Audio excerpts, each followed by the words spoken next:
देखिए बच्चों, हम लोग चैप्टर स्टार्ट करने जा रहे हैं the human I and the colourful world. ठीक है, ये आपके फिजिक्स का चैप्टर है जो लाइट वाला चैप्टर पढ़ने के बाद में हम लोग इसमें डिस्कस करेंगे।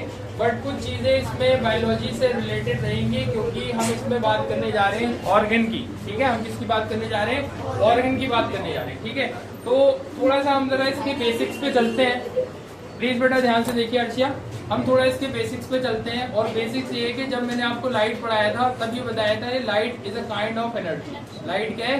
A kind of energy. ठीक है, अब ये जो एनर्जी है ये बेसिकली क्या करती है? ये हमें इनेबल करती है to see the things around the world. ठीक है, यानी हमारे आसपास जितनी भी चीजें हैं उनको देखने के लिए जो लाइट है वो हमें कैपेबल बनाती है। ठीक है, यानी कि जो आईज है हमारी, जिस तरीके से हमारी आईज डिजाइन है, वो अकेले किसी ऑब्जेक्ट को नहीं देख सकती जबकि वहाँ लाइट प्रेजेंट ना हो। ठीक है, तो इन दोनों का जो कॉम्बिनेशन है लाइट और आई का, ठीक है, लाइट और आई का जो कॉम्बिनेशन है, उन दोनों को कंबाइंड इफेक्ट को हम एब्जॉर्ब करते हैं या फिर हम विजुलाइज करते हैं या देखते हैं। ठीक है, हमारा ब्रेन क्या करता है? लाइट रेस को एक इलेक्ट्रिकल सिग्नल में कन्वर्ट करके और अपने ब्रेन तक पहुंचाता है। देन उसके बाद में हम ऑब्जेक्ट्स को आइडेंटिफाई कर पाते हैं कि व्हाट दे आर। ठीक है, एग्जैक्टली वो क्या है, क्या उनका शेप है, साइज है, कलर है, सब चीजें हम तब आइडेंटिफाई कर पाते हैं जब ये पूरा प्रोसेस होता है। ठीक है, और इस प्रोसेस में क्या क्या चीजें होती हैं?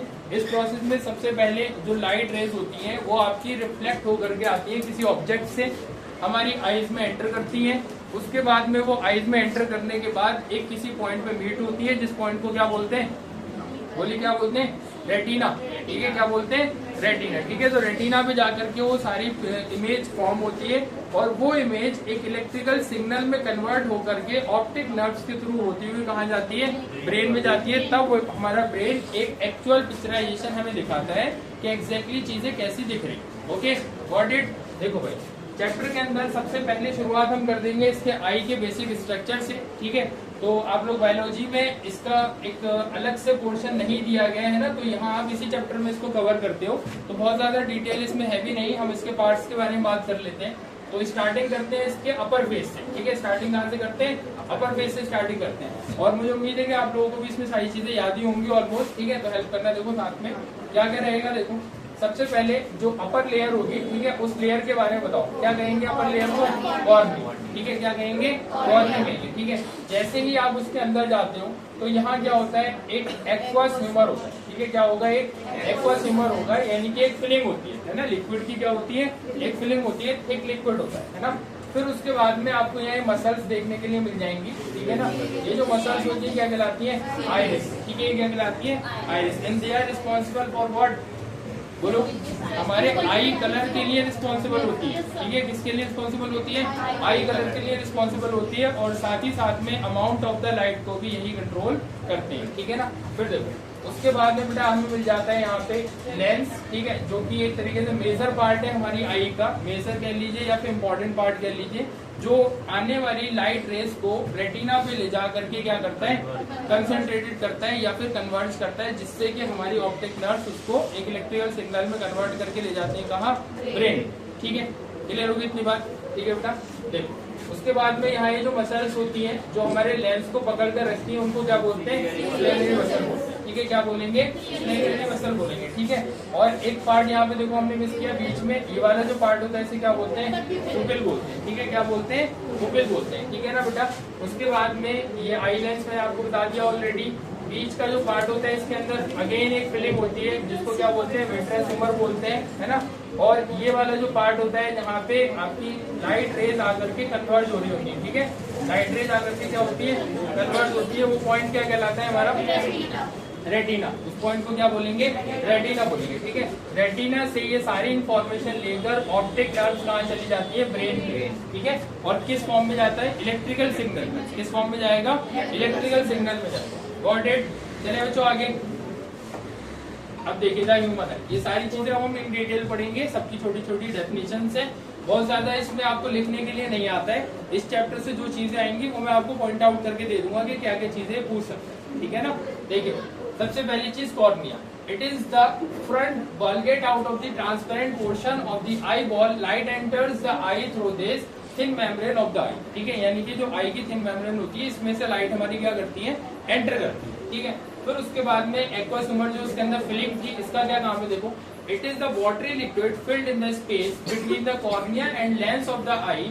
It's function maintaining pressure and provide the nutrients to the cornea and lens. ठीक है, यानी हमारे लेंस और कॉर्निया को जो बेसिक न्यूट्रिएंट्स की जरूरत होती है, यानी कि उनको वेट कब करना है ना, और या फिर उससे रिलेटेड जैसे मान लीजिए कोई एनवायरमेंटल फैक्टर है, जिस एनवायरमेंटल फैक्टर से सेव करना है. ठीक है, तो उस कंडीशन में ये अपने अंदर से कुछ ऐसे लिक्विड्स वगैरह इमिट करते हैं जो कि क्या करेंगे, उस कंडीशन को बैलेंस करेंगे. ठीक है ना. फिर उसके बाद में नेक्स्ट चलते हैं बेटा विट्रियस ह्यूमर. ये भी एक इस टाइप की फिलिंग होती है जो लेंस और रेटिना के बीच की फिलिंग होती है ना, ये ध्यान रखना है, लेंस और रेटिना के बीच की फिलिंग होती है.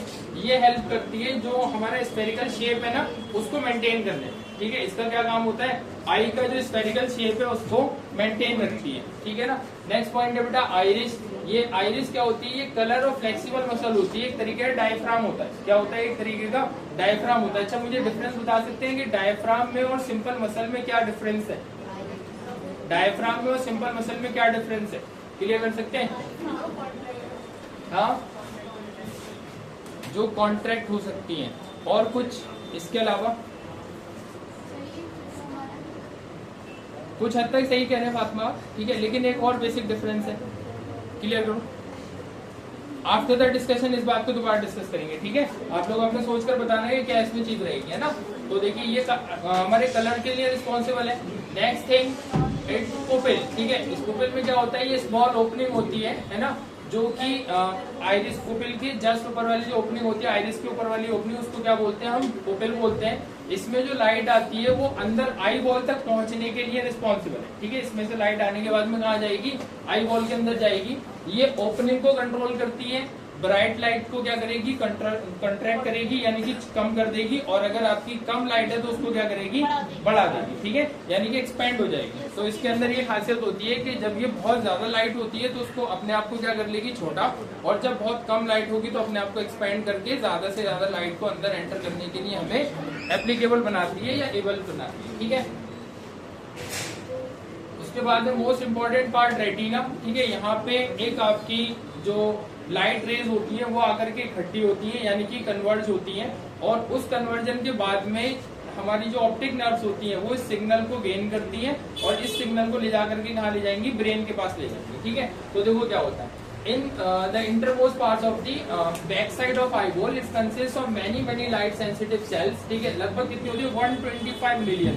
समझ रहे हैं कितनी, 125 मिलियन सेल्स होती है, जिनको रिसेप्टर्स बोलते हैं. रिसेप्टर मतलब हर एक वो चीज जो किसी चीज को रिसीव करे, है ना, हर एक वो चीज जो क्या करे, किसी चीज को रिसीव करे. बट ये फोटो रिसेप्टर होते हैं. फोटो समझते हैं बेटा क्या होता है, फोटो का मतलब लाइट. ठीक है, फोटो का मतलब क्या, लाइट. ठीक है, तो ये क्या करते हैं, फोटो लाइट्स जो इसके ऊपर फॉल करती है उनको क्या करते हैं, रिसीव करते हैं. ठीक है, there are the two types of the light sensitive cells. एक होती है रॉड शेप्स और एक कैसी होती है, कोन शेप. ठीक है, रॉड शेप्स होती है और कोन शेप्स होती है. पूरी डिटेल बायोलॉजी में पढ़ते हैं, यहाँ पढ़ने की जरूरत नहीं है. ठीक है ना, ये बेसिक पॉइंट है. तो रॉड शेप्स जो होती है सेल, वो इंटेंसिटी ऑफ द लाइट के लिए रिस्पॉन्सिबल है, और जो आपकी कोन शेप होती है वो कलर ऑफ द लाइट के लिए, मतलब उसको डिटेक्ट करती है ना. जैसे हमारी जो सेल्स हैं उनका सबका अपना अपना एक बेसिक फंक्शन है. ठीक है, और वो फंक्शन किस तरह से काम करेगा, उसके लिए कोई स्पेसिफिक पॉइंट या ऑर्गेन या फिर कोई टिश्यू होना चाहिए जो उस चीज को आइडेंटिफाई करे. ठीक है, तो आई के अंदर ये दो टाइप की सेल्स होती हैं जो सेंसिटिविटी को गेन करेंगी, वो किस शेप में होती है, रॉड शेप में, और जो ये बताएंगे कि कलर क्या है लाइट का, वो किस शेप में होती है, कोन शेप में होती है. ठीक है, इतनी बात क्लियर हो गई. चलें आगे बच्चों. उसके बाद में ऑप्टिक नर्व, ये इसका लास्ट वाला पार्ट था, है ना. अभी इसमें हम लेंस भी आगे डिस्कस करेंगे. ऑप्टिक नर्व का जो बेसिक और फंडामेंटल काम है, वो काम ये है कि लाइट सिग्नल को गेन करेगा, है ना, लाइट सिग्नल को गेन करेगा, और फिर उसको कन्वर्ट कर देगा किसमें, इलेक्ट्रिकल सिग्नल में, और ब्रेन के पास पहुंचाएगा. ठीक है, तो देखो ये क्या बोलता है, it consist of million of nerve tissues connecting light sensitive cells to the retina to the brain. Signal from the light sensitive cell is transmitted into the brain through this nerve. ठीक है, bye an electrical signal. ये चीज और होनी चाहिए इसमें. ठीक है, बाय एन इलेक्ट्रिकल सिग्नल, यानी किस फॉर्म में जाएंगे, वो इलेक्ट्रिकल सिग्नल में जाएंगे. नेक्स्ट पॉइंट, आई लेंस क्या होता है. Eye lens is composed of fibrous jelly like material, यानी इसके अंदर क्या होता है, फाइब्रस का मतलब जिसमें रेशेदार, है ना, फाइब्रस का मतलब क्या, रेशेदार. अब वो रेशेदार क्यों होता है, उसके पीछे भी रीजन है, ताकि उसकी थिकनेस मेंटेन रहे और अपने आप को एक्सपेंड भी कर सके. ठीक है, और दोबारा से अपने शेप में भी आ सके. ठीक है, वो काम कौन कराएगा उससे, स्क्लेरल मसल, ठीक है। और इसकी इसी प्रॉपर्टी की वजह से ओवर एजिंग यानी कि जैसे जैसे टाइम बढ़ता रहता है वैसे वैसे मसल्स क्या हो जाती है, कमजोर हो जाती है, और जो हमारी आईज है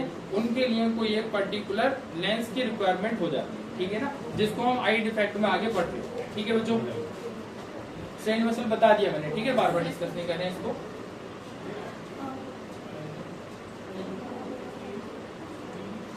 देखिए बेटा, पावर ऑफ एकोमोडेशन तो बिल्कुल सेम वैसा ही है जैसा कि हमने वहाँ लेंस पर पढ़ा था। एकोमोडेशन का मतलब क्या है ना, यानी कि अपने आप को एडजस्ट करना। एकोमोडेशन का मतलब क्या है, यहाँ एडजस्ट करने से, है ना। तो हमारी जो आईज होती है उनके अंदर ये कैपेसिटी होती है कि वो बहुत ज्यादा ब्राइट लाइट में अपने आप को क्या कर लेती है ना, अट्रैक्ट कर लेती है, यानी कि यूँ समझ लीजिए कॉन्ट्रैक्ट हो जाएंगी, और कॉन्ट्रैक्ट होने के बाद में कम लाइट रेज उसके अंदर एंटर करेंगी, जिससे कि हम उसको इजीली व्यू कर पाएंगे, ठीक है। और अगर कम लाइट रेज होती है तो अपने आप को एक्सपैंड करके और इजीली लाइट रेज को गेन करके और हमें देखने के लिए एबल बनाती है, ठीक है ना। तो ये क्या कहलाती है, पावर ऑफ एकोमोडेशन।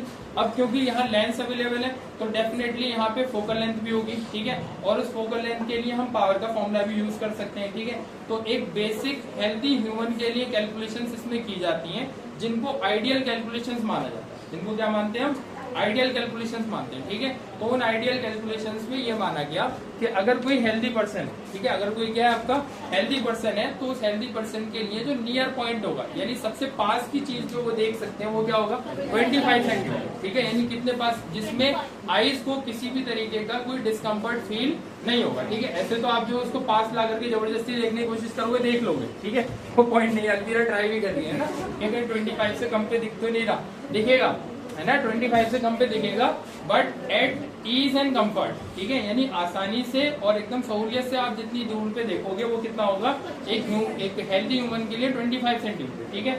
जिसका इससे ज्यादा जा रहा है इसका मतलब उसके अंदर कोई ना कोई डिफेक्ट है, कम पे भी देख ले रहा है तो इसका मतलब कहीं ना कहीं फिर से डिफेक्ट है, ठीक है ना। तो ये चीजें रहेंगी, इसको क्या कहेंगे, पावर ऑफ एकोमोडेशन।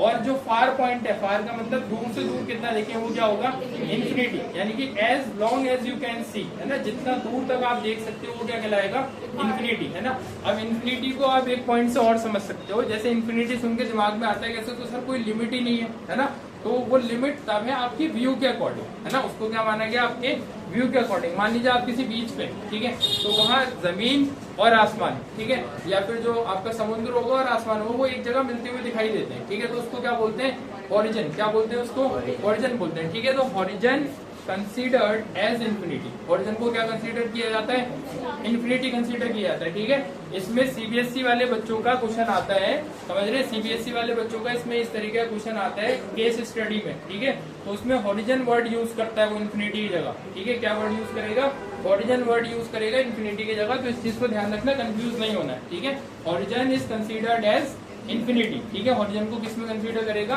इन्फिनिटी में, ठीक है। बाकी नियर पॉइंट हो गया, फार पॉइंट हो गया, ठीक है ना।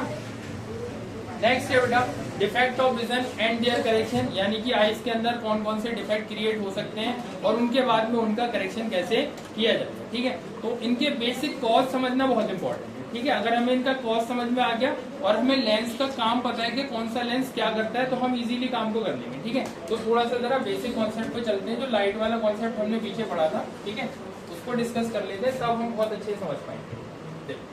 हमने कौन कौन से लेंस पढ़े थे, एक हमने कॉन्वेक्स लेंस पढ़ा था, ठीक है। अब जो हमारी आई है, आई के अंदर कौन से टाइप का लेंस होता है, कॉन्वेक्स लेंस, ठीक है। फिर हमने कौन सा लेंस पढ़ा, कॉनकेव लेंस पढ़ा। अब कॉनकेव लेंस के लिए कुछ हमने प्रॉपर्टीज पढ़ी थी, उसके बारे में बेसिक फंडामेंटल हमने पढ़ा था, लेकिन ये आई के अंदर नहीं होता है, ठीक है। लेकिन एक्सटर्नली हम क्या करते हैं, ठीक है, जब हमें आई डिफेक्ट हो जाता है तब हम या तो कॉन्वेक्स लेंस यूज करते हैं या कॉनकेव लेंस यूज करते हैं, depending upon the defect, depending upon what, defect, यानी किस टाइप का डिफेक्ट, ठीक है ना। अब आप इस चीज को ध्यान से समझना कि अगर यहाँ से कोई लाइट रेज आ रही है, यहाँ से क्या आ रही है, कोई लाइट रेज आपकी पैरेलल आ रही है, तो इस लेंस का क्या काम होता है, पहले तो उसका नाम बताओ, दूसरा वाला है ना, क्या नाम होता है, नहीं भाई क्या बोलते हैं, कन्वर्जिंग। कन्वर्जिंग का मतलब क्या? इकट्ठा करना। कन्वर्जिंग का मतलब क्या? इकट्ठा करना। ठीक है, तो यहाँ से जो पैरेलल लाइट आ रही थी ये इसके फोकस पे जाकर के हो जाती है बेटा, इकट्ठी हो जाती है। ठीक है, फोकस पे जाके क्या हो जाएंगी? इकट्ठी हो जाएंगी, है ना। यानी कि जब हमें लाइट रेस को पास लेकर आना होगा, लाइट रेस को क्या लेकर आना होगा?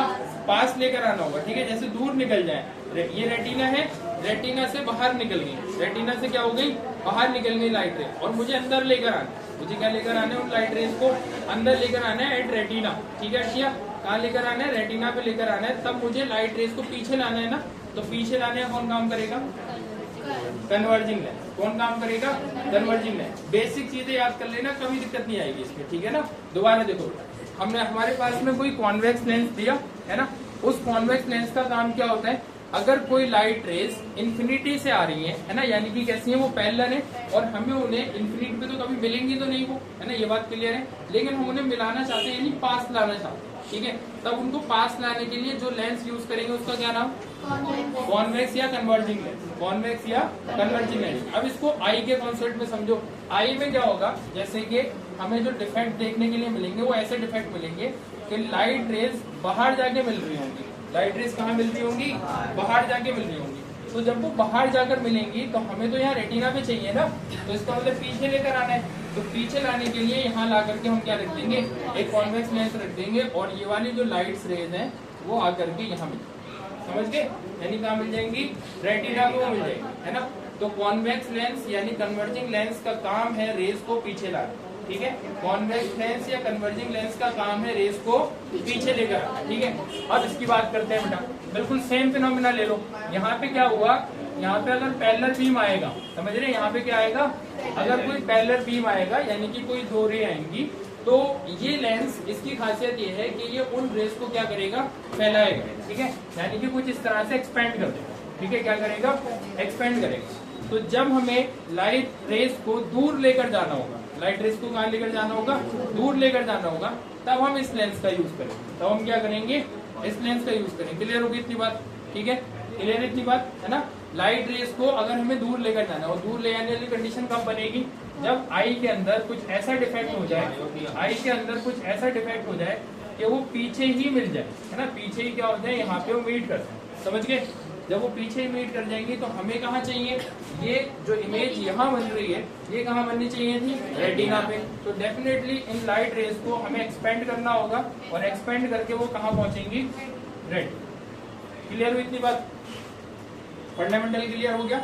तो जो कॉनकेव है यानी डाइवर्जिंग, जो कॉनकेव है यानी डाइवर्जिंग, वो क्या काम करता है? बोलो। लाइट रेस को दूर लेकर जाएगा। लाइट रेस को क्या करेगा? दूर लेकर जाएगा। ठीक है, और जबकि जो हमारा कॉन्वेक्स है यानी कि कन्वर्जिंग, वो लाइट रेस को पास लेकर आएगा। ऐसा डिफेक्ट आ जाए कि इमेज बाहर निकल जाए, ऐसा डिफेक्ट आ जाए कि इमेज कहाँ चली जाए? बाहर चली जाए, तो उसे पीछे लाने के लिए क्या यूज करेंगे? कॉन्वेक्स। ठीक है, और एक ऐसा डिफेक्ट जिसके अंदर इमेज अंदर ही बन जाए, यानी रेटिना से पहले बन जाए, तो क्या लगाओगे? कॉनकेव। तो क्या लगाओगे? कॉनकेव। ठीक है, देखो रटने के लिए रट भी लेते हैं, लेकिन अगर आपको फंडामेंटल पता है ना किसी का, तो फिर आपको रटने की जरूरत नहीं पड़ेगी, है ना। सिचुएशन देख के खुद सोच के आप जवाब दोगे कि अगर ये बाहर चला गया तब क्या होगा, अंदर आ गया तब क्या होगा। ठीक है, तो डिफेक्ट तो दो ही तरीके के, या तो हमें बिल्कुल पास का एकदम साफ दिखने लग जाए, दूर का ना दिखे, है ना, और या फिर दूर का साफ दिखने लगे, पास का ना दिखाई दे। ठीक है, इसके बीच में एक और चीज होती है जिसमें हम डबल के लिए पढ़ेंगे अभी। ठीक है ना। हाँ, तो हाँ वो मैं बताऊंगा पूरी डिटेल में। उसमें क्या होता है कि वो एक मतलब ये समझ लीजिए कि एक्सेप्शनल केस है वो। ठीक है ना, एक्सेप्शनल केस होते हैं जिसमें दोनों चीजें एक साथ हो जाती हैं। ठीक है, तब उस केस में क्या होता है? दोनों ही टाइप के लेंस यूज किए जाते हैं, लेकिन उसमें भी दोनों चीजें एक साथ कभी नहीं होती। वो दोनों लेंस को आपको अलग अलग सेपरेट यूज करना होता है। ठीक है, यानी एक बार में जब आप यूज करोगे तो नीचे देख करके नीचे वाले लेंस का यूज करोगे, और जब ऊपर देखना होगा तो ऊपर वाले लेंस का करोगे। ठीक है, यानी कि साइमल्टेनियस इफेक्ट कभी भी क्रिएट नहीं होगा। ठीक है, दोनों क्या रहेंगे? इंडिविजुअल रहेंगे, बट ऐसे पर्सन हो सकते हैं जिनके पास में दोनों टाइप के इफेक्ट देखने को आपको मिल जाए। ठीक है ना। चले भाई दोबारा टॉपिक पर लौट कर, ये हमने इसका फंडामेंटल देख लिया।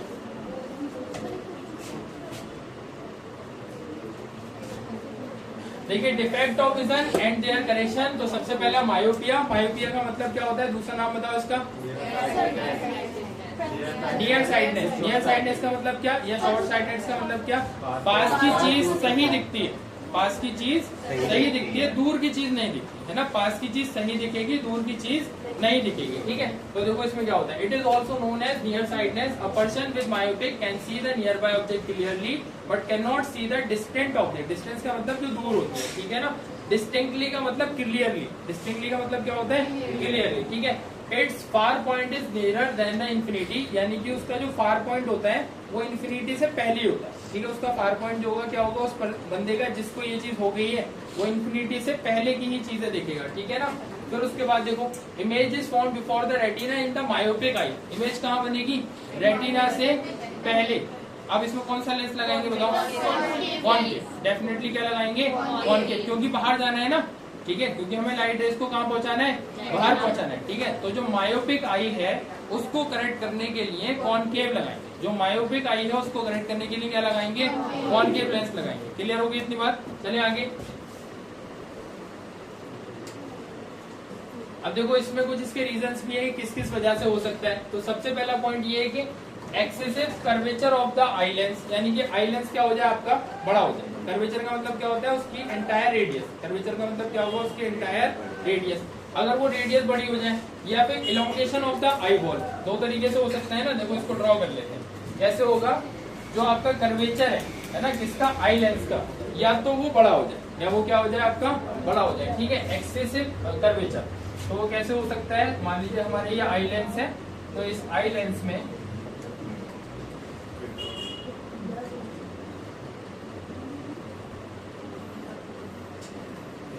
देखो बेटा ध्यान से, ये नॉर्मल के लिए अगर हम मान लें, ठीक है ना, और ये रेटिना हो गया, ठीक है। पूरी आई नहीं बना करके सिर्फ हम इतना पार्ट बना रहे हैं। तो लाइट रेज यहाँ से आई और नॉर्मल के लिए कहाँ मिल जा रही थी, यहाँ मिल जा रही थी, ठीक है। बट क्या हुआ, अगर ये जो कर्वेचर है इसका, वो कर्वेचर कैसा हो जाए, बड़ा हो जाए, ठीक है। कर्वेचर क्या हो जाए, बड़ा हो जाए, ठीक है। तो कर्वेचर बड़ा होने पर अब इसकी जो फोकल लेंथ है वो बढ़ जाएगी, है ना। इसका कर्वेचर बड़ा होने पे फोकल लेंथ बढ़ेगी ना। सी क्या होता है, डायरेक्टली तो होता है प्रोपोर्शनल, यानी कि एफ इसको कितना होता है, C/2, यानी डायरेक्टली प्रोपोर्शनल है। कर्वेचर बढ़ेगा तो एफ भी क्या हो जाएगा, बढ़ जाएगा। तो ज्यादा फोकल लेंथ होने की वजह से वो इसको और अच्छे से क्या करेगा, कन्वर्ज करेगा। तो पीछे ही कन्वर्ज कर देगा, ठीक है। कहाँ कन्वर्ज कर देगा, पीछे ही कन्वर्ज कर देगा। यानी कि जो मायोपिक आई होगी,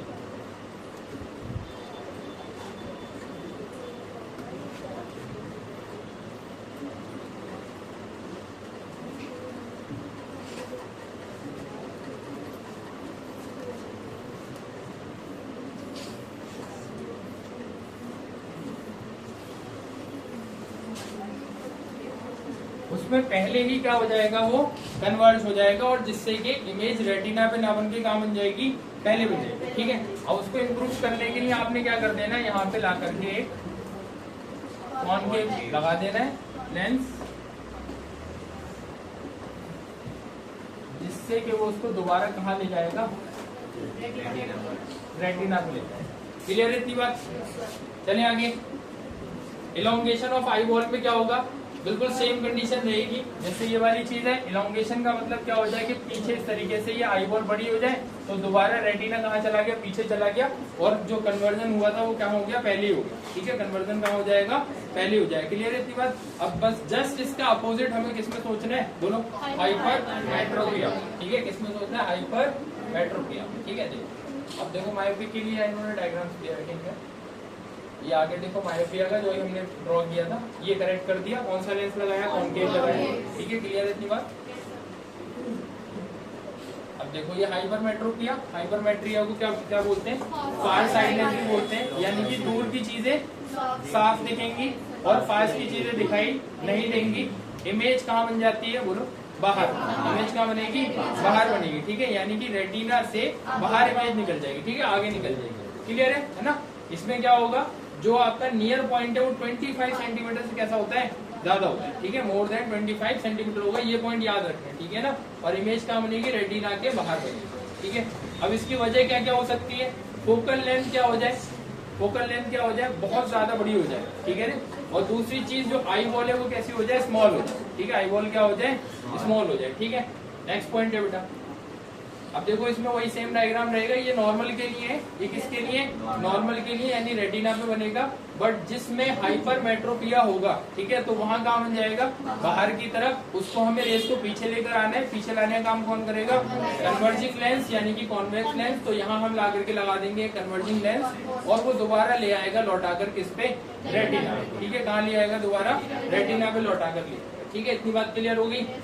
फिर उसके बाद में प्रेसबायोपिया, इसके अंदर दोनों चीजें होंगी। प्रेसबायोपिया के अंदर क्या होंगी, दोनों चीजें होंगी। ठीक है, यानी कि हाइपरमेट्रोपिया और प्लस में बायोपिया। ठीक है, दोनों चीजें साइमल्टेनियसली देखने के लिए मिलेंगी। तो उनको इम्प्रूव करने के लिए हम क्या करते हैं, बाईफोकल लेंस लगाते हैं। क्या लगाते हैं, बाईफोकल लेंस लगाते हैं, जिसमें बाईफोकल लेंस भी बोलते हैं उसे।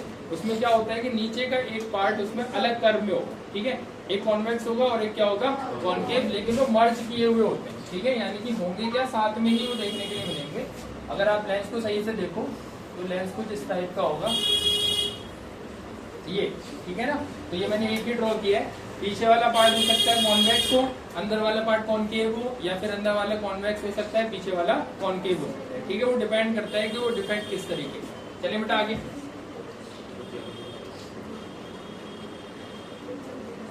इसके कॉजेज क्या होंगे, वीकनेस ऑफ सिलेटरी मसल्स। ठीक है, यानी कि कभी सिलेटरी मसल उसको क्या कर देंगे, कर्वेचर को बड़ा कर देंगे, या कभी फोकल लेंथ को बड़ा कर देंगे। ठीक है, तो दोनों चीजों को चेंज करेंगी वन बाय वन, या फिर दोनों के साइमल्टेनियस इफेक्ट भी देखने को मिल सकते हैं। नेक्स्ट पॉइंट है lack of flexibility of the eye lens, यानी कि आई लेंस इतना अच्छे से फ्लेक्सिबल ना हो। आई लेंस क्या हो आपका, इतना अच्छे से फ्लेक्सिबल ना हो। ठीक है ना, तब भी ये कंडीशन हमें देखने के लिए मिल जाएगी, है ना। अब उसके बाद में बेटा देखो एस्टिमेशन, इसमें क्या होता है कि हम क्या करते हैं, चीजों को उतना क्लियरली फोकस नहीं कर पाते। ठीक है, जैसे आप यहाँ देखो इस चीज की जो इंटेंसिटी है और इसकी इंटेंसिटी है, ठीक है, उन दोनों में आपको डिफरेंस दिखाई दे रहे हैं, यानी कि शेप भी चेंज होते हैं और साथ साथ में क्या हो जाता है, उसमें ब्लरीनेस आ जाती है। ठीक है, तो उसके लिए हम क्या देखते हैं, it's standard defect in human eye due to which an person can not see focus simultaneously horizontal and vertical lines both. ठीक है, यानी कि जो हॉरिजॉन्टल लाइंस है और जो वर्टिकल लाइंस है, ठीक है, उन दोनों के अंदर हमें चेंजेस देखने को मिलेंगे। ठीक है, जैसे कि उसका एक बेसिक रैंडम एग्जांपल है ये देखो, ये आपको कैसा दिख रहा है, जैसे कि ये मुड़ा हुआ हो। ठीक है ना, तो ये क्यों हो रहा है, हमारी जो आई लेंस है वो आई लेंस क्या कर रहा है ना, उसको इतना क्लियरली डिस्टिंक्ट नहीं कर पा रहा। ठीक है, जो इसमें से लाइट रेज ट्रेवल बैक होकर के जा रही है आईज में, वो क्या हो रही है, वहां जाकर के कन्वर्ज नहीं हो पा रही प्रॉपरली। उतनी देर में हम उसकी पोजीशन को क्या कर दे रहे हैं, चेंज कर दे रहे हैं। ठीक है, तो ये चीज हम रैंडम एग्जांपल से ही समझ सकते हैं, लेकिन कुछ लोगों के अंदर ये बाई कॉज ये इफेक्ट जो है या जो डिफेक्ट है वो क्रिएट हो जाता है। ठीक है, उस डिफेक्ट की वजह से उनको वो चीजें इतना क्लियरली दिखाई नहीं देती, या फिर उनके शेप्स प्रॉपर दिखाई नहीं देते। ठीक है ना, ये सेम इसी का एग्जांपल है, बस ये दूसरे टाइप के उसके लिए दिया है।